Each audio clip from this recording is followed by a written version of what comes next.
Welcome to another episode of this video. Today I'm going to be talking about recession. But before I go on to recession, one of the reasons why this is of interest to me is because at the end of this video, I'm going to actually direct you to get my free ebook called Thrive.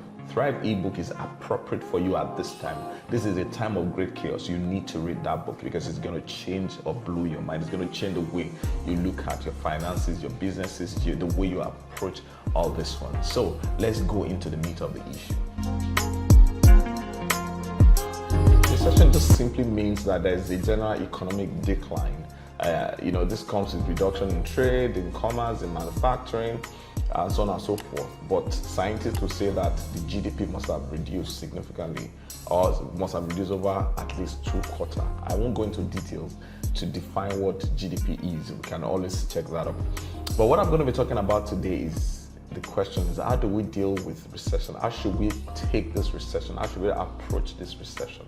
And then what you can do, what you should know, and what you should prepare for in the future. Usually, when there's general decline in economy, a lot of things come into play as companies scale down, manufacturing scale down, money source, because a lot of companies are not selling like they should sell, people will lose job, and then it comes with the attendant pressure on individuals and families on how do we cope when the breadwinner is no longer able to win the bread. So those are some of the questions that people ask. The first thing is, when we talk about recession, the potential challenge is going to pose to our economy. Without discounting the challenge, we need to understand that we cannot afford to be afraid. Fear should not be the driver of our activity. That is one. And then every action we take, we need to evaluate it from the basis of where we want to go, not where we're running for. And that is the challenge with a lot of decisions. People take decisions where they're running from. They take decisions, I don't like that place, that's where I'm doing this. I don't want that, that's why I'm doing this. Instead of saying, this is where I want to go, which is why I'm doing this. It's time to actually ask ourselves, what is my future looking like? And then what do I need to do today? And that is the way to act in recession. Please do not be afraid, because even in recession, there are still plenty of opportunities. So what are those 3 things that we observed? Except fear-driven decision, and then finally, what affects you is a lot of false investment would come up because people are under pressure. They are afraid. They are looking for what can provide them with alternative source of income on the short term. So a lot of fake investment will come in to answer to the need. If you remember, during the last recession, the last difficult economic period that we had, MMM was there, and quite a number of other opportunities were available. So those 3 things could usually characterize. So what do you do in recession? The number 1 thing is to calm down.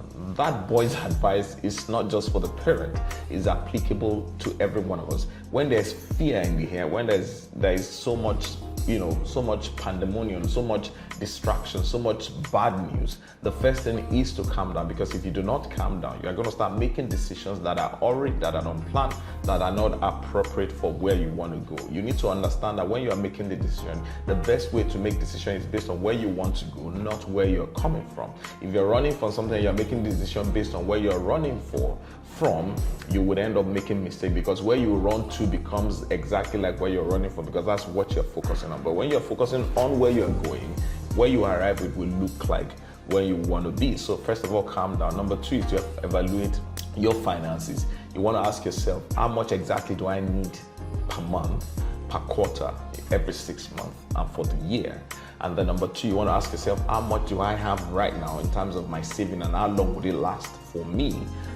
Can I survive 3 months, 6 months or more if I lose my job? And you know, I need to say, if you cannot survive, what exactly do I need to do now to actually boost my chance of survival? Let me quickly say this, that recession is usually short term. It's not going to continue forever. Whether you like it or not, it's going to be over. So you need to focus on that period and say, how long is this likely to last, and how long can I survive even if I lose my job? How long can I keep my family together even if I lose my job? And what do I need to do now so that I can prepare myself in case this recession lasts more than 2-3 months, lasts up to 6 months or 1 year? Recession is usually temporary, like I said, so you need to prepare for within that time frame. Say, look, if it lasts for 3 months, 6 months, can I survive? Number 3, you need to define what your strategy is. I usually tell people your strategy should be built around you, because you cannot determine what happens in the external environment.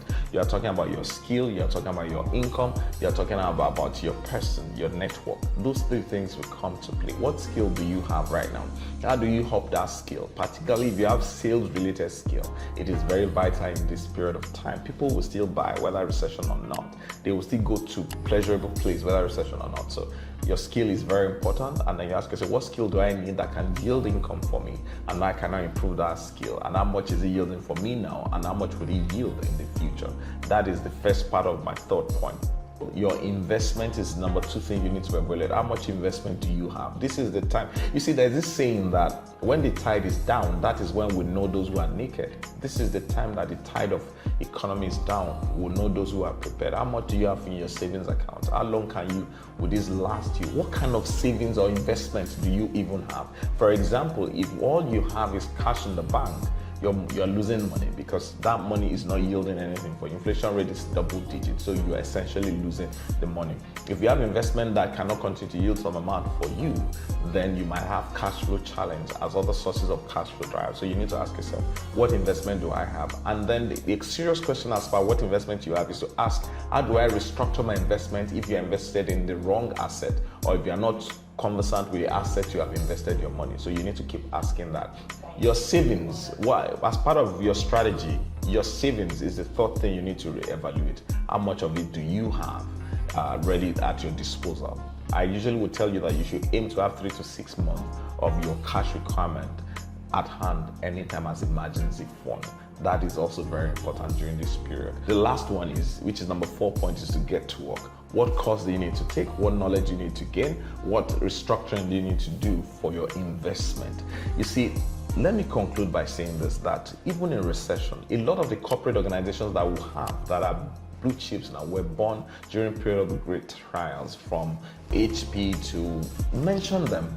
60 to 70% of them were born during difficult period. What it means is that in the midst of challenges, there are massive amount of opportunities. So we need to keep asking ourselves, what are the opportunities that are around us? What are the opportunities that are abound? This is what I usually would encourage to do. Sometimes it's easier to think that you will contract, and so that until recession is over before you start expanding. I would challenge you today to think expansionary. This is the time to go out there. This is the time to build your brand. This is the time to reach out to more clients. This is the time to build more. If you build out, this is the time to invest more. This is the time to buy more. This is the time to reach out, because in the midst of challenges, there are opportunities. One thing I'm very certain is that challenges will always come, but just like it comes, it will always go. The people that would benefit are the people who understand the nature of challenges, who are prepared for those challenges, and who would take the opportunities in the midst of those challenges. I would charge you, I would encourage you to ask yourself, what are the opportunities available to me? But this is what I would also recommend. You see, we have a free ebook that you could actually quickly take a look at. It's called Thrive, and I'm sure that you will see the link either somewhere on the screen or below this video. Just click on it, provide your details. You'll get a soft copy of the book. The book is given to you free, written primarily for entrepreneurs. But if you're there, you want to understand the impact of recession on you, you want to understand what you can do as a business owner, as a professional, you want to understand how to survive, Thrive ebook is appropriate for you. So just click on the link below, fill in your details, and then voila, you'll have a copy of the Thrive ebook sent to your email. This book will do you good, because I know that the recession would end. The question is, would you end with it, or would you be stronger for it? I look forward to your comment. I look forward to your feedback.